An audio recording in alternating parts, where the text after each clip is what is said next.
Yo siempre digo que solo recordamos lo que nunca sucedió. Hoy me desperté con ganas de pasear. Monté en bicicleta con mi vestido blanco dispuesta a pasar un buen momento. Al llegar a casa me topé con un chico, Oscar Dry, que poco a poco se convertiría en mucho para mí. Al principio, al verle tan nerviosa, fui bastante dura con Oscar. Ese día le invité a entrar con una simple mirada. Pese a estar con él, no obvié de dar de comer el tazón diario de leche a mi gato Kafka. Yo besé en la frente a mi padre, y él me abrazó. Tenemos una relación muy estrecha. Confié en Oscar y realmente le mentí, diciéndole que era Germán quien no estaba muy bien de salud, en lugar de decirle que era yo la que no estaba muy sana. Finalmente le dije mi nombre, Marino. Todo comenzó cuando empecé a ver a la dama de negro 3 meses atrás, siempre junto a la lápida sin nombre y con una mariposa negra aleteando alrededor. Junto con Oscar la seguimos aquel domingo. Nos condujo al invernadero. No estábamos solos. Al retroceder asustada, tropecé con una palanca, que al ceder provocó que las marionetas cayeran sobre nosotros. Descubrimos un viejo escritorio y sobre él un álbum de fotos. Fotos de seres con deformidades que no dejaban de ser almas inocentes. Yo padecía una rara enfermedad, pero pensé que al menos no me mostraba desfigurada. Volvimos a casa. A pesar del incidente, Oscar, mi padre y yo pasamos una gran tarde conociéndonos un poco mejor.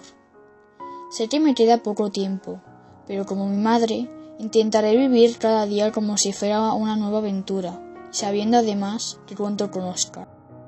Aquel otoño, Oscar se convirtió en mi mejor amigo, haciéndome sentir viva, por primera vez en mucho tiempo. Me dijeron que había un gran médico en Madrid, que quizá podría curarme.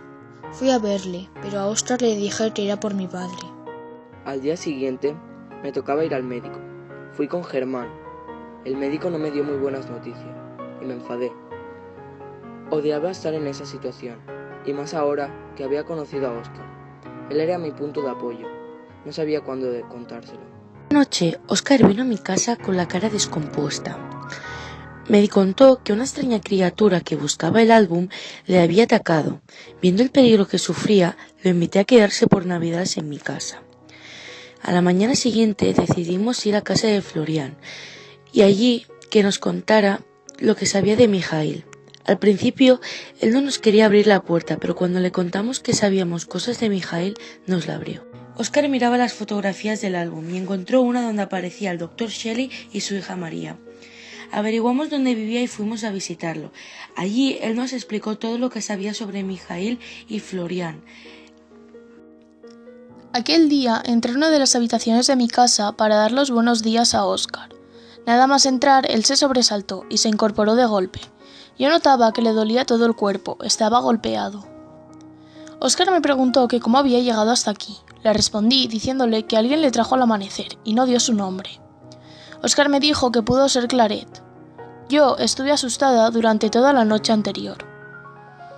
Me preguntó por mi padre y le dije que estaba en su estudio, preocupado por él. Hablamos de la vida de los artistas y llegué a comprender que yo era el mayor de sus recuerdos. Le expliqué que llevaba durmiendo 8 horas, pero que ya no tenía fiebre. Cuando vi que el chico acercaba su mano a la garganta, le paré en seco. Tenía una gran herida, al igual que los cortes en la espalda y los hombros. Oscar decidió contarme toda la historia que había vivido la noche anterior. Mientras él me lo explicaba, yo no daba crédito de lo que oía. Todo era tan sorprendente. Yo notaba su voz ajetreada y tensa, como si estuviera viviendo en ese momento toda aquella carrera. En cambio, yo empecé a darme cuenta de que todas las piezas empezaban a encajar, pero eso era tan solo el principio del descubrimiento. Yo estaba perpleja mientras escuchaba su voz. Cuando Oscar acabó la historia, yo me quedé con algunas incógnitas. No sabía qué hacían referencia a todos aquellos frascos, ni tampoco qué hacía aquella mujer, que primero pensamos que era la dama de negro, metiéndose en una alcantarilla. Nada me cuadraba. Cuando él acabó la historia, yo tan solo podía mirarle en silencio, y eso fue lo que hice. Estaba preocupada por mi enfermedad, pero no dije nada. Me limité a ponerle pan y chocolate para comer. Fue entonces cuando le expliqué que yo también hice de detective la noche anterior. Todo lo que había averiguado era interesante y una pista para nuestra investigación. Le conté que en mi libro de entomología había encontrado la famosa mariposa negra, Teufel. Esta vive alejada de la luz y tiene un ciclo de vida de 14 días. Antes de morir, entierra su cuerpo en los escombros y a los 3 días una nueva larva nace de él. En la noche en la que no aparecía Óscar, yo estaba muerta de miedo. No sabía qué hacer, así que llamé desde una cabina a Florian. Pero en el bar me dijeron que Óscar acababa de llamar y que el inspector había salido sin decir a dónde iba. Al amanecer volví a llamar. No había vuelto aún. Óscar me dijo que Florian había muerto. Me quedé pálida como la leche. No supe qué decir. Era una impactante noticia para mí. Óscar pensó que Luis Claret podría saber algo. Así que se levantó de la cama. Yo le paré los pies. Al final acabé cediendo. Aunque estaba cansada debido a mi enfermedad, no quise levantar sospechas diciendo que no iría.